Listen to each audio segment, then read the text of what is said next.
আলহামদুলিল্লাহ বলার অভ্যাস করে নাও, কেননা আল্লাহ শুকরিয়া আদায়কারীদের অনেক ভালোবাসেন। আল্লাহ আছেন যিনি মনের নীরবতাকেও বুঝে নেন। কাকে কখন কোথায় কার সাথে মেলাতে হবে এই ফয়সালা তিনি নিজে করেন, আর দেখনেওয়ালারা দেখতে থাকে। আল্লাহ যা করেন ভালোর জন্যই করেন। তুমি জানো না, কিন্তু তিনি ভালো জানেন। আল্লাহ কোরআনে পাকে বলেন, দুনিয়ার আশ্রয় মাকড়সার জালের চেয়েও ঠুনকো। ভয় পেও না, আঘাত তাদেরও লাগে যাদেরকে আল্লাহ ধরে নিতে চান।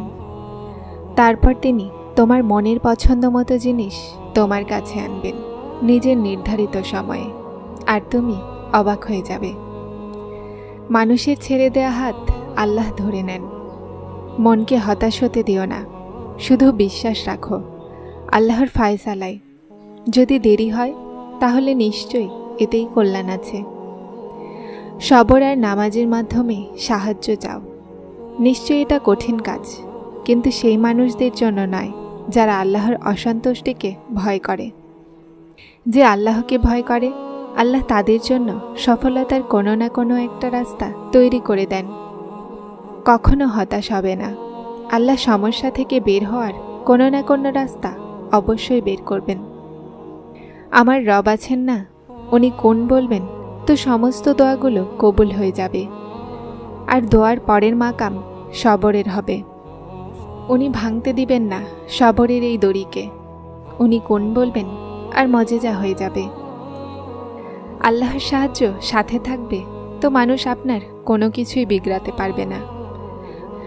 হজরত আদম আলাইহিসসালাম আর হজরত ইব্রাহিম আলাইহিসসালামের থেকে এটাও শিখেছি, যখন আল্লাহর রহমত আসে তো আল্লাহ আপনার জন্য কল্যাণের রাস্তা খারাপদেরকে দিয়ে খোলায়।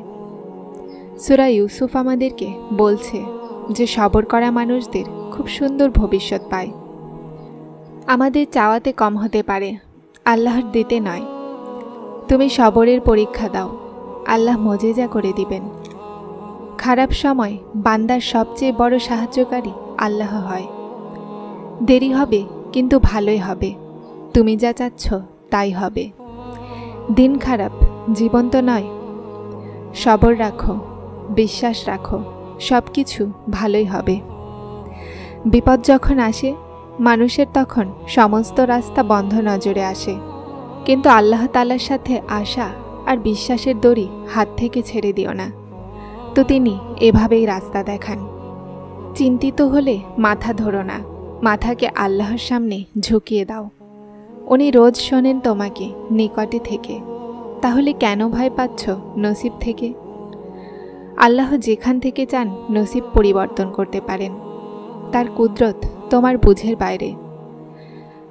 যখন মাসোহারা আল্লাহর কাছে চাওয়া হয় তো মাসোহারাও পাওয়া যায় আর গায়েবী সাহায্যও আসে। সেজদা করতে থাকুন, সমস্যা ছোট হয়ে যাবে ইনশাআল্লাহ। শোনো, সবর করো, আল্লাহ তোমার মনকে শোনেন। তুমি সেটাই পাবে যেটার জন্য তুমি দোয়া করছো।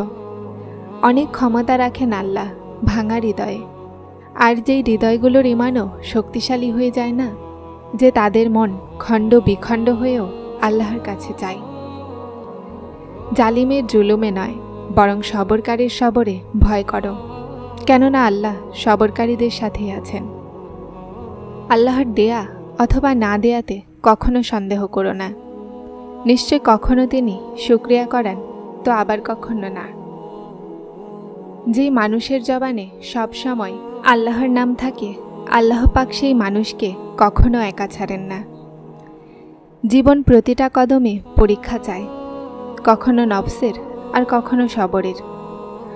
মানুষের ওপর তিনটা দয়া করো। লাভ করতে না পারো ক্ষতি করো না, খুশি করতে না পারো তো দুঃখী করো না, সুনাম করতে না পারো দুর্নাম করো না। আল্লাহ সেটা দেন না যা তোমার ভালো লাগে, বরং সেটা দেন যা তোমার জন্য ভালো হয়। উত্তম মানুষ উত্তম নিয়ত রাখে, যার কারণে আল্লাহ তাদের সমস্ত কাজ সহজ করে দেন।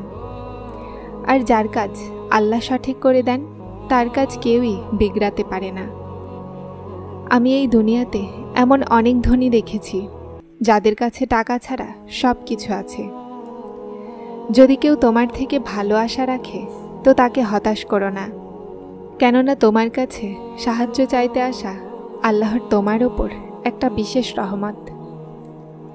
দুনিয়াতে সবচেয়ে প্রশান্ত তারা যারা নিজের সমস্যাকে আল্লাহর সোপর্দ করতে জানে।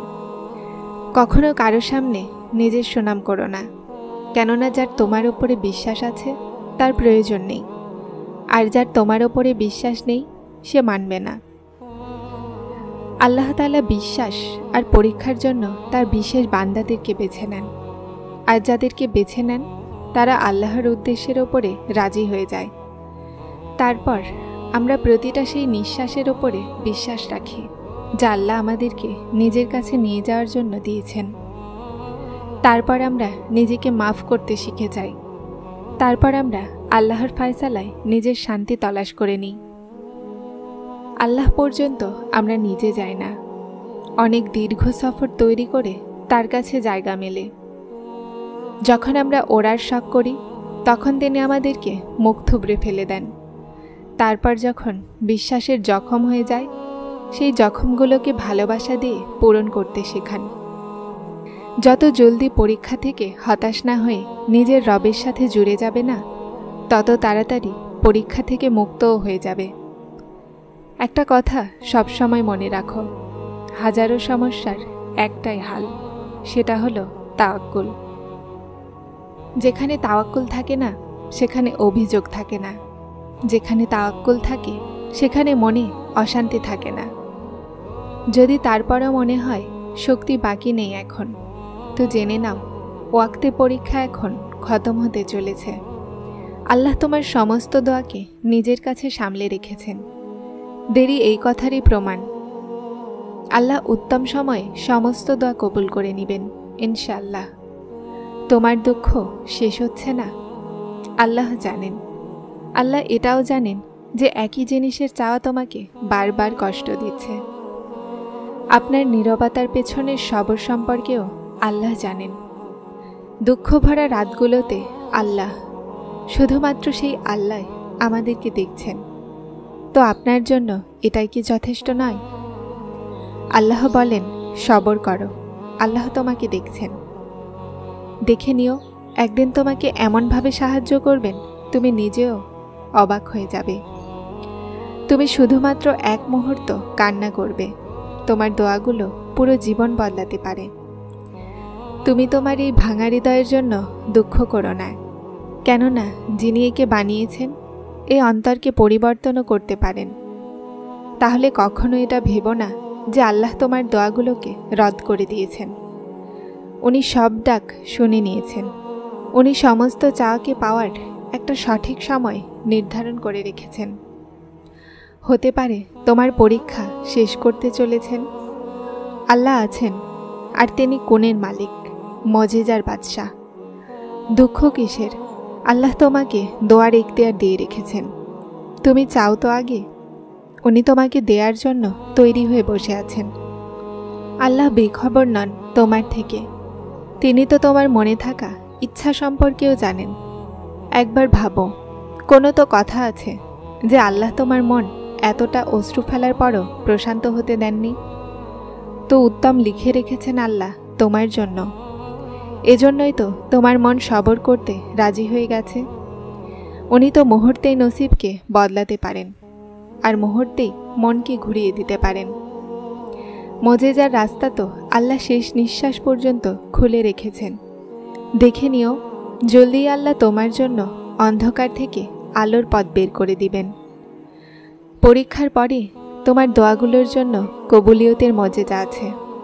আল্লাহ বেখবর নন, উনি জানেন তুমি তাকে কতবার ডেকেছ। এই কষ্টের পরে তোমার জন্য তোমার সবরের খুব বড় ফল আছে। উনি কিভাবে তোমার মনকে কষ্ট পেতে ছেড়ে দিতে পারেন, যার এক কোণে লাখো অন্তর জুড়ে রেখেছেন? তার জন্য তোমার ভাগ্য বদলানো কি কঠিন? তোমাকেও গুছিয়ে নেবেন যেভাবে তিনি এই দুই জাহানকে সামলে নিয়েছেন। পরীক্ষার সময় দীর্ঘ হয়নি, উনি তো তোমার সাথে সাক্ষাৎ করার সময় বাড়িয়ে দিয়েছেন। যারা চ্যানেলটিতে নতুন এসেছেন সাবস্ক্রাইব করে হেদায়েতের সাথে থাকুন। আসসালামু আলাইকুম।